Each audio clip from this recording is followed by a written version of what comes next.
Next, let's move on to example 1, data normalization and feature extraction. In this part, we will demonstrate data normalization and feature extraction using DMTIF file of Erbil government.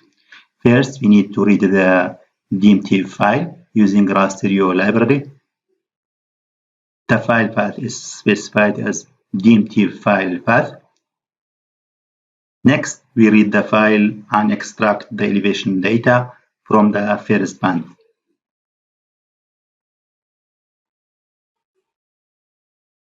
We also get the affine transformation and the coordinate reference system CRS. After reading the data, we mask out any no data values. Then we get the dimensions of the raster and generate latitude and longitude coordinates based on the affine transformation. Then we flatten the arrays and create a data frame from the elevation data and coordinates. To normalize the elevation data, we use the min-max scalar from the scikit-learn processing module. This scales the elevation values to a range between 0 and 1. Optionally, you can visualize the original and normalized elevation data using histogram to better understand the distribution.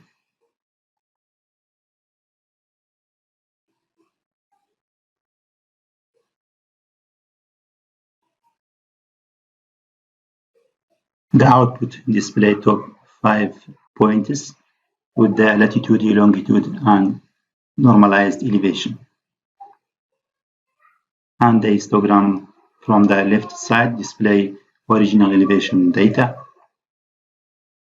And the right side histogram display normalized elevation data from 0 to 1.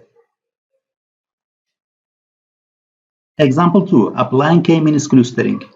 In this example, we will demonstrate how to apply k-means clustering to a set of coordinates and visualize the clusters. First, we generate random data points. Each point has 2 coordinates, longitude and latitude. The longitude ranges from -180 to 180, and the latitude ranges from -90 to 90. Next, we apply the k-means clustering algorithm. We set the number of clusters to 5 and specify a random state for reproducibility. We feed the k-means model to our data and predict the cluster labels for each point. Finally, we create a scatter plot to visualize the clusters. Each data point is colored according to its cluster level.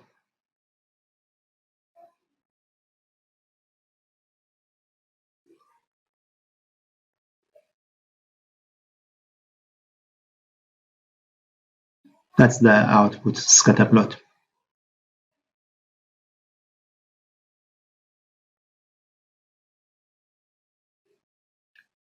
In the next part, we apply k-means clustering to DIM data. We read the DMTIF file and extract elevation data, affine transformation, and CRS. After masking no data values, we generate latitude and longitude coordinates. Then we flatten the arrays and create a data frame. We then sample a subset of the data for clustering.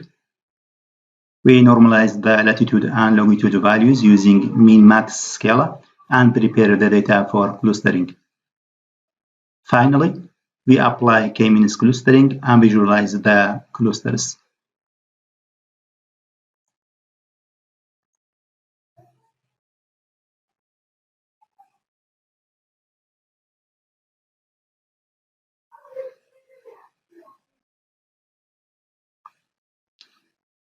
This is the scatter plot of our DIM. This concludes the example of applying k-means clustering. In the next part of the tutorial, we will explore the random forest classifier. Thank you for watching. Example 3, random forest classifier. Let's continue with the example 3, random forest classifier. In this example, we will generate a synthetic dataset for classification, train a random forest classifier, and evaluate its accuracy. First, we generate a synthetic dataset for classification. We specify parameters such as the total number of samples, features, informative features, redundant features, cluster per class, and random state for duplicability.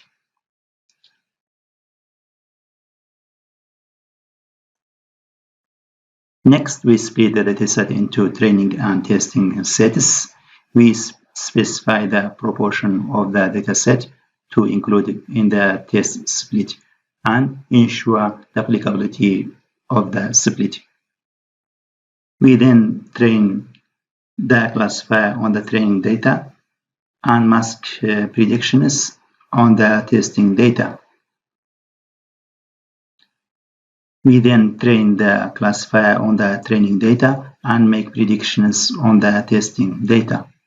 Finally, we evaluate the model by calculating its accuracy, which is the proportion of correct predictions. Then we print the accuracy.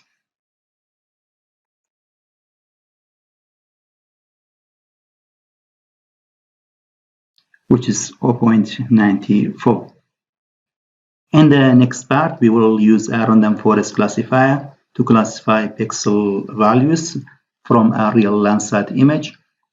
We read the Landsat TIFF file, mask out no data values, and extract features and labels. We then train the classifier and evaluate its accuracy.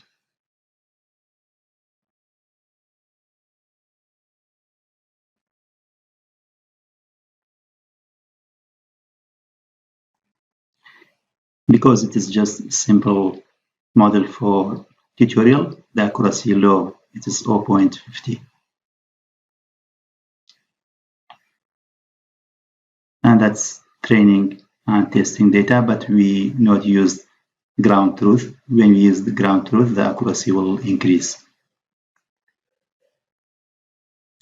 Example 4, building a CNN with a Keras. In this example, we will learn how to build and train a CNN using the CIFAR10 dataset.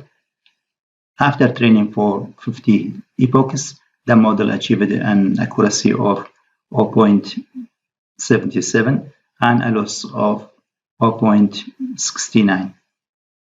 First, we load and pre-process the CIFAR10 dataset.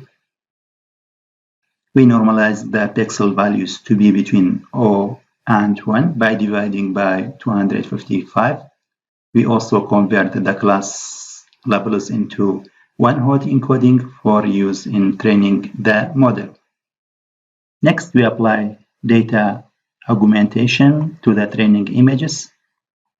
We use the image data generator to randomly rotate images by up to 50 degrees. Shift them horizontally and vertically by up to 10% and flip them horizontally. This helps us create a more diverse set of training images. Then we build a more complex CNN model. The model starts with a convolutional layer that has 32 filters and 3x3 kernel, followed by batch normalization. Another convolutional layer with 32 filters is added, followed by max pooling and dropout. This process is repeated with 64 filters. After flattening the output, we added a fully connected layer with 512 units, more batch normalization and dropout. Finally, the model has an output layer with 10 units and softmax activation. Then we compile the model using the ADAM optimizer and categorical cross entropy loss function, and we track the accuracy metrics. The model is then trained with a data augmentation using batches of 64 images and running for 50 epochs. We evaluated the model on the test set, and it achieves a test accuracy of 0.77. Lastly, we print the training and validation accuracy over the epochs. This shows how the model's performance improves during training and how well it generalizes to unseen data.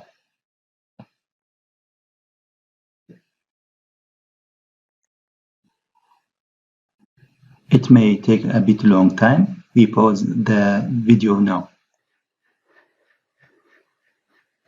Now running the model is finished. The output accuracy is 0.78, losses 0.67.